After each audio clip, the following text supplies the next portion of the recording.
Eh bien, excusez-nous pour cette petite interruption, mais nous avons un problème avec l'hélicoptère. Les conditions climatiques ne sont pas idéales pour pouvoir retransmettre en direct cette étape. Donc, une petite situation de course. Nous avons donc deux hommes en tête, Brossé Vincent et Joachim de Oliveira, qui comptent exactement 3 minutes et 27 secondes sur la première féminine, Stéphanie Maurice Bellet, à l'amorce du... C'est pareil, à l'amorce du dernier col, à moins de 15 km de l'arrivée. Ce dernier col qui se nomme Pina Colada 1664. Voici donc en image la vue aérienne de ce col, Pina Colada et 1664. Voilà, donc nous avons donc ces deux hommes en tête, donc Joachim de Oliveira, qui est toujours, qui emmène très fort dans ce col, toujours pour le maillot jaune. Attention, oh là là, mesdames et messieurs, en direct, Joachim qui vient de relancer très fort. Malheureusement, Brossé Vincent compte quelques mètres de retard. Ah là là, va-t-il pouvoir accrocher? Stéphanie Maurice Bellet, elle continue. Non, elle monte aussi très très fort. Regardez, elle est encore sur la... Oui, elle est encore sur le grand plateau, comme vous pouvez le voir à l'écran. Elle emmène encore très très gros. Elle commence à souffrir. Elle commence à souffrir. Joachim continue. Oh là là là là, très bon jeune jambe. Quelle vélocité dans ce col. Mais Brossé qui reste légèrement collé. Légèrement collé. Jean-René Godard, c'est à vous. Je vous laisse. En tête de ce Vincent Brossé qui entame ce col du Galibier avec cette, nous rappelons, Pina Colada. Pina Colada, voilà, engendré avec sa 1664, 1664, pardon, erreur sur le dicton rappelé par Stéphanie Bellet-Maurice, qui est toujours à la 3e position avec son petit verre. Voilà, alors que nous retrouvons Vincent Brossé qui est en tête de ce petit col avec Joachim de Oliveira dans sa roue. Vincent Brossé attaque très fort. Voilà, vu qu'il vient descendre sa Pina Colada 1664. 1664, voilà, toujours un problème avec le sensé. Pardon, Laurent Fignon, excusez-nous.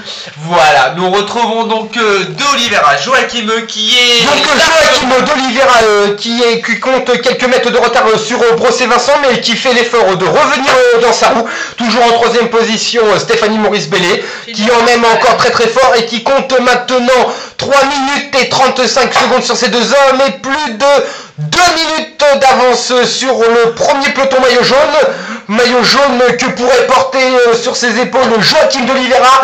Joachim de Oliveira qui était 4e au général au départ de cette étape et qui fait tout pour mener très fort dans ce col, et dans ce col en haut où Brossé Vincent pourrait prendre le maillot à poids.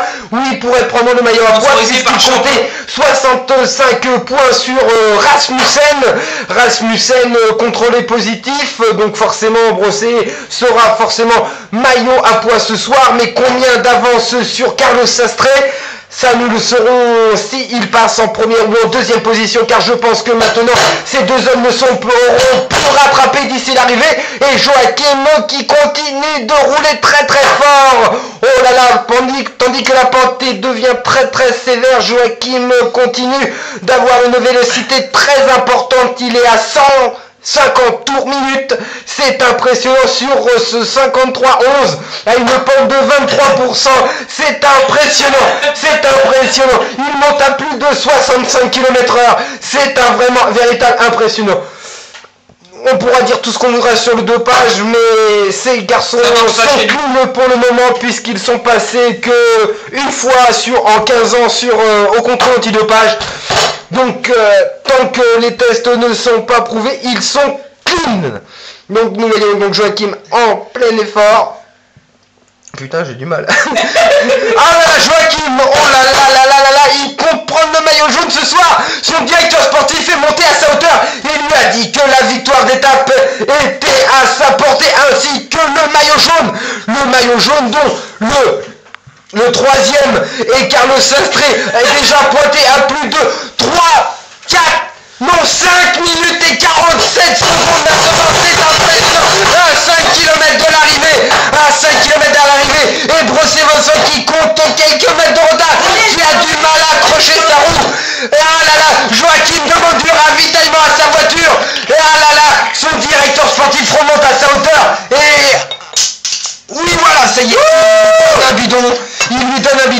que Brossé aussi prend un bidon, puisque tous deux font partie du même club. Et voilà, ça y est, les ravitaillements sont interdits maintenant à moins de 5 km de l'arrivée en haut de ce col Pina Colada 1664. Donc, oui Laurent, nous sommes à l'arrière, en troisième personne, sur Stéphanie Maurice Bellet, qui commence à avoir un peu de mal à monter ce col. Oh là là, le bidon est vide. Le bidon est vide, la voiture est vide, nous avons plus rien, mais si, on a peut-être une 1664. Et il m'en reste un. Ah là là là là, le suspense est intense, peut-être. Oh là là, Stéphanie a... Oui, ça y est, la troisième 1664 est terminée. Oh, c'est magnifique. Alors c'est magnifique. ravito. Oui, regardez le ravitaillement. Oh là là là là là là là. Il reste du ravitaillement, mais c'est interdit à moins de 5 km de l'arrivée, où les ravitaux sont interdits. Oh là là, que se passe-t-il? Nous avons du mal. Ah, ça y est. Oui, Stéphanie va être ravitaillée. Voilà, sous cette chaleur intense, et Stéphanie, oh là là, magnifique, une descente magnifique, que j'aimerais pas remonter à vélo.